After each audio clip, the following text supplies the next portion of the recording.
Hello and welcome. This is Julianne with Life Edit and Design, and today we are talking about client portals. And this is meant to be a very basic episode, very basic as to what is a client portal and why would you use it, and then we will get into a little bit about how to use it next. But let's just dive into the very basics. What is it and how would you use it? So a client portal is a way for you to talk to your clients one-on-one, and it's a really kind of a streamlined way of doing it so that you're in one space and you're not kind of sending emails back and forth, right? So a client portal takes that email system right out of the equation so that you're not trying to track a thread and then the thread gets complicated. You ever done that? And you go back and forth, or you're doing text back and forth and you've answered some questions but not others, and it just gets kind of hairy and messed up. So a client portal streamlines all that, keeps your communication very neat, allows you to have multiple threads going, but where you could follow each thread. And then it also kind of organizes your whole client side of your business. So you can use your portal for all your onboarding, for your contracts, any document storage, and again, those communication threads, images, anything like that. You can kind of keep them all in one spot pertinent to that client. But it allows you to make it to that client, but then not share it with any other client. So you have one spot specific to that client, customized to that client, and really allows you to have a bit of a competitive edge to other clients who maybe don't have that structure. So again, when we're the businesses I work with, we're pretty new, right? You're not looking at really developed businesses who are using something expensive like Kajabi. So when I talk about client portal basics, I'm talking about somebody who's just getting into using a client portal, needs something that is clean and neat and gives them that competitive edge without spending the gazillions of dollars on something like Kajabi. So let's talk about how you can do it. Again, how you would set this up, and I'm going to show you examples of how I do it through using Notion. So one of the things, again, we talked about the competitive edge, but it also will increase your professionalism because you will have something where you can work with your clients and not look so all over the place, right? If you're just doing the email system back and forth, you don't come across very professional because you're losing threads, you're not answering questions, you're leaving kind of hanging, leaving your client out there hanging with a question that you just never answered because you couldn't follow the thread. So it really increases your professionalism and it helps keep you sane. If you know where your client communications are, you know where you last left off, you know where they left off, especially if you're doing coaching, whether it's personal coaching, life coaching, health coaching, or you're doing physical coaching, something where you're doing like a personal trainer business or a yoga instructor and you're working one-on-one with a client, you really want to know, where you left off with them, because sometimes you come back and go, what was the last thing we did together? And you really want to have this very neat, and you don't want to be searching through Google Docs to try to find what was the last session you had with them, how did things go, where did you leave off? You want it all in one concise spot. So that's what a client portal allows you to do. It really keeps you sane, gives you that competitive edge, and increases your professionalism. So in order to kind of work with a client portal, there's a couple of basic best practices that you want to have in place and to really make it effective. So the very first thing, I think this is first and foremost, is you want that security. You want your clients to feel like they can use this area and feel safe with their data. So you want to make sure that you establish some peace of mind for your clients, and you want to make sure that you have given them not only security and privacy. Those are two things that are kind of critical. So when they put their information in, how safe do they feel having it there? So I use Notion. We'll just jump real quick. So Notion, one of the things that they do hype is that they do have the data protections in place. Things are encrypted. They have a lot of different trainings going on for their staff, and they use data storage that's very secure as well. So that's important. You want to make sure that your clients know that. So how deep do you need to go? Well, that's up to you. But I would have a statement saying how their data is secure. With Notion, your client would be logging in to their client portal, so you would have that bit of security there. So that's just something to keep in mind, is have you given your clients peace of mind that their data is secured? And another thing that I would say is, really, this is important. Your clients don't need to overshare on this portal, right? If there's something, we all put, data protections into place, but that doesn't stop a hacker from someday getting in there. And so you don't want them to ever put anything on your portal that you just don't feel it should be there. Like if it's not part of your customer journey together, make sure they're not putting that stuff out there. They don't need to have their whole life story in your portal. What they should be putting in is pertinent information to what the two of you are working on together. So kind of prevent that oversharing, right? We don't need that. That's really just not something that we want our customers to do. So just make sure that, coach them, train them as they're starting to put things in, say, hey, this doesn't really need to be in the portal. This is something that doesn't need to be shared between the two of us. And then regularly review who has access. And if you have inactive clients, make sure that you're taking their access away. If they're no longer in that data portal, they're no longer a client of yours, take their access away. You can always add it back, right? The data is not going to go away, but you can always add it back. And if they have been inactive for a while and you don't think they're ever coming back, I think it's best for you to make sure that you delete any personal information, anything you don't really want out there. Because again, hacking is a reality, right? It's something, even though we have all the protections in place, it doesn't stop somebody from getting in. If somebody can break into airlines and the FAA and really mess with systems there, what's going to stop them from breaking into something simpler? So make sure that, when data no longer needs to be there, personal information no longer needs to be there, you take it out. Now, this is not meant to be a discussion about legal ramifications of what you need to keep for 7 years or anything like that, whatever your country requirements are. Not trying to get into that. I'm just saying there's personal data, there's conversations back and forth, and you don't need them for any reason. Be aware of that and regularly go back in and clean up your databases. And again, remove access for people who are no longer clients, and then remove data where you don't need it. So that's first and foremost. I think with any client portal, you should know that. And you should also know what you're getting into as you're doing this. As we go through these steps, be thinking, I want to make this easy. So make sure that as you're building your client portal, you don't kind of overwhelm yourself. So first is secure access. Second is easy to use, and that's easy for you and easy for the clients. It's the number one thing that happens when you hand a client something that's a great tool. If it has too many bells and whistles, you're going to lose them right off the bat, right? Confusion always equals no. So if someone gets into your portal and they don't know what they're doing and they're overwhelmed, they're going to back right out, right? They're not going to use it. So you have to make it very easy. You have to make the onboarding process kind of a flow. Think of that as a way that they can move through this quickly, easily, and gently, and that they're not sitting there going, oh, I'm confused, or oh, there's too much looking at me. So you'll notice like Notion pages, one of the things that's really a great benefit about Notion is they're clean. They're very crisp. There's a lot of white space, and that helps.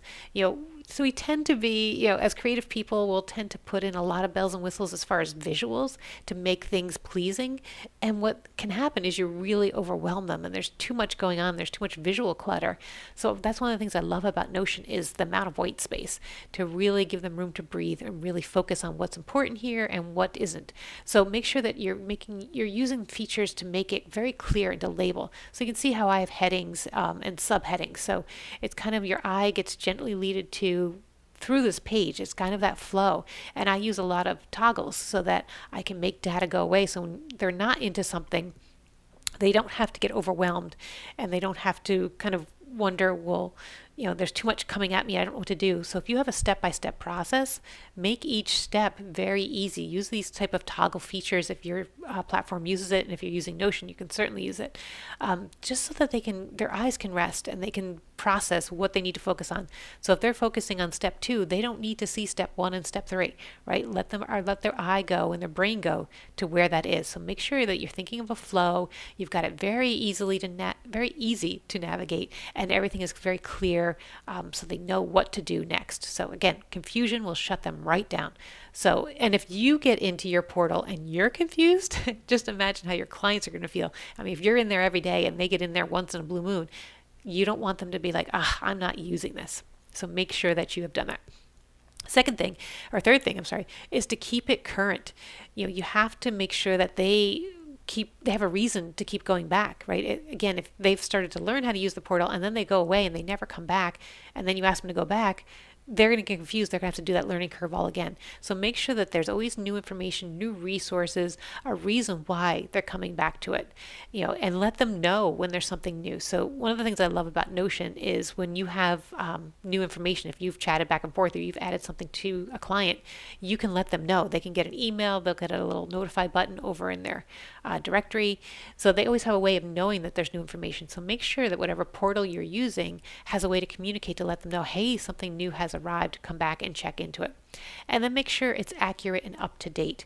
So if you've changed a policy and you're using a client portal with a template in place and you haven't updated your templates and you're sending old data to clients as they're onboarding, that you don't want that. So you want to make sure that you keep your system up to date and that you have a way of checking to make sure it's up to date. Maybe every once a month or once a quarter you go in and just check your templates to make sure the information in there is still current and up to date. So that's very important.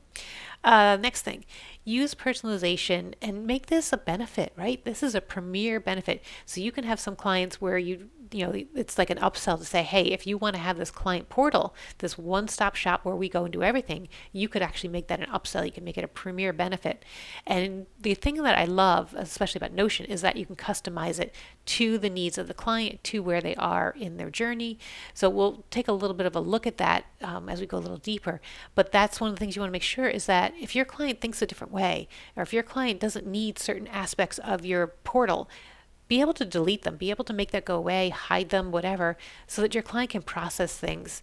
We all look at things differently, and some people like a lot of color and some people don't, and some people like less words is more, or they like a diagram to kind of help them through. Well, Client Portal allows you to put up images or change colors or do things that really help your client process what you're working on together, and strike a balance between consistency for you and customization for your client. So one of the things that you can do with Notion is just about anything. But the problem is if you do too much, then you're not consistent and you're trying to figure out what you did with this client and why is it different. So try to come up with consistency. I like this flow system of opening and closing toggles, but you could change what's in a toggle for a client. So get that balance between making it very personal to the client and keeping your sanities by not making it so customized that you can't find your own things as you're trying to work with the client. So have that natural balance between some standardization and some customization.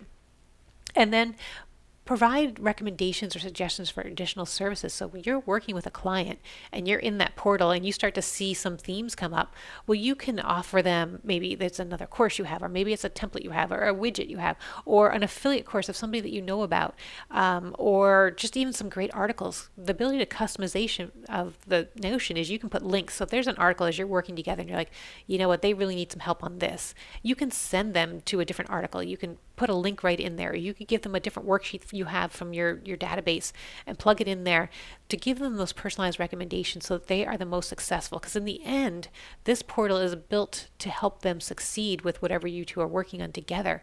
So why not give them personal recommendations? And this is a nice, neat way to do it, again, without sending emails back and forth and, oh, here's a link to a great article. It's all right there, and it can be put in the proper place. So when your client's looking for it or wants to go back to it, it's kind of labeled correctly, and they can quickly find the link and not be like, oh, what email was that message in? Or how long ago did we talk about that? And try to go digging through some archive. If you keep it nice and clean on their portal, they'll be able to find information and resources, recommendations, anything that you've put in there for them.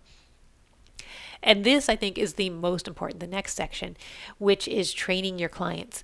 If you don't train them to go to the portal as their first place to go, you're going to be doing yourself a disservice and them. So you want to make sure that that's where they go first. So when you're onboarding your clients, onboard them right through your client portal, because it's, again, that's that first interaction with you. It's going to be very professional if you've set it up correctly, and they're going to get comfortable going into the portal as their place to go. Oh, that's where I'll find information, or that's where I'm going to go to chat. So with Notion, you can chat back and forth and have this great threaded stream so you can really see what's going on and kind of delete the junk that's just yes, thank you. Like people don't need to see that, but they could see the important things, the recommendations, the homework, things like that. And again, we're going to go into a quick preview in a minute. But make sure that you encourage them to communicate with you through the portal. And if you have VAs or anybody else that you've onboarded, that they have access to it. So again, you can keep everybody going back and forth in one place without all these email threads and starting to lose track of what's going on.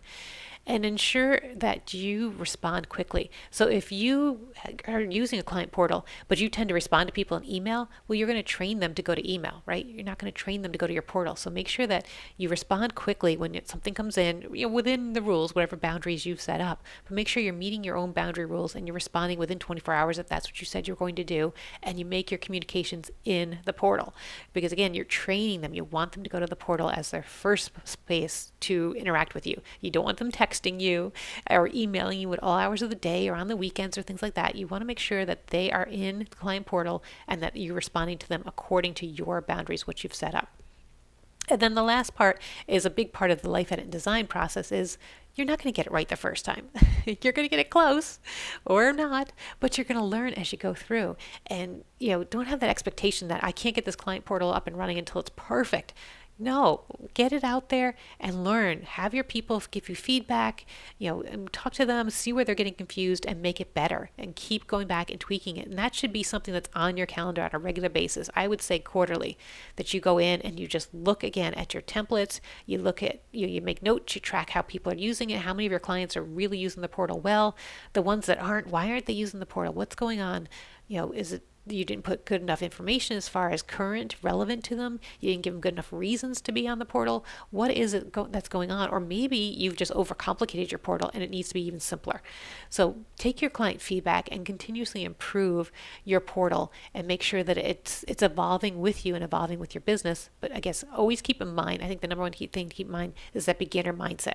Remember how it is when they very first get in, that you're not overwhelming them. So let's just dive in real quick and look at some portals that I have set up. So this is one of the client onboarding and customer portals that I have in one of my databases, the photographer one in particular. But you can see how clean and white it is. You can see that there's call outs that tell them exactly what to do.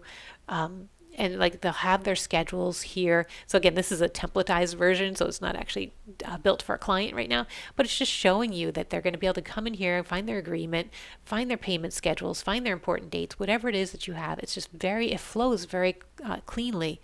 And then again, using this toggle system, you can have them look at these things that are important in the beginning, and then they can kind of go through and accept. I love being able to do that, in Notion, having them accept that they've read your policies, right? If you have policies, they should be in your portal, and you should have your clients acknowledge that they've read them. I think that's so important, that you have policies and people never ever even know about them. That's not cool. So let's look a little bit more as to one that's actually kind of up and running. So this is in the client chat in the coaching database. And so again, there's directions that are to you and to the clients. We're not getting into that, but again, we're just looking at how clean it is and how their eyes can flow to it. And then you have your policy section, and I love to use these toggles to make that policy go away, and then they can focus on their homework or the progress reports, whatever you've got. And what I would do, again, going to that customization, is when they are up and running, you can make policies go to the bottom, right? If these two are the most important, if homework and progress reports are the most important, well, then let's tuck policies away after they've gotten on board and after you've acknowledged that they've read it. So use that customization to move things around. If you don't use homework and progress reports, or if progress reports are like more important at a certain time, like after they've done homework for so many weeks and you want them to come in and look at progress reports because you've just put a brand new one in there, then change the order, right? Make it easy for them. Make sure their eye flows through this. If this information has all been done and you don't want them to keep looking at it, drag it down below and make sure or drag homework and progress reports all the way up to the top, right? Drag it to the top so that they can see exactly what's important. So you can customize things. That's the point of this, right? You can customize this whole system to work for you and your clients. And that's what I love about Notion, which I don't think you get with a lot of the other platforms. So in addition to paying premium prices, you don't get the chance to just kind of make this page for, say, John Doe look completely different than the page for Susie Q. You can have the same elements, but you can move them around and change things up so that it works for you, works for where your client is in the process, and you can highlight the things that are most important to them. So this was just a quick overview of what a client portal is and why you should use it. And I hope that you've come away with some basics on what to be thinking about as you set it up.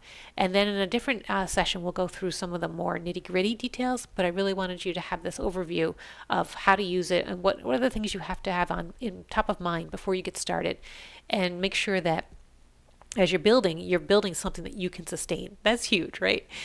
If you can't sustain a client portal, then maybe you're not ready for it. But they can be simple, they can be beautiful, and they can really work for you and give you that competitive edge that you need, especially when you're first starting out and you're like, why would someone work with me? Well, because I have this tool where they can work one-on-one, back and forth, and really get that extra little oomph. I just love how professional it is. All right, that's it for this episode, and we will talk to you soon.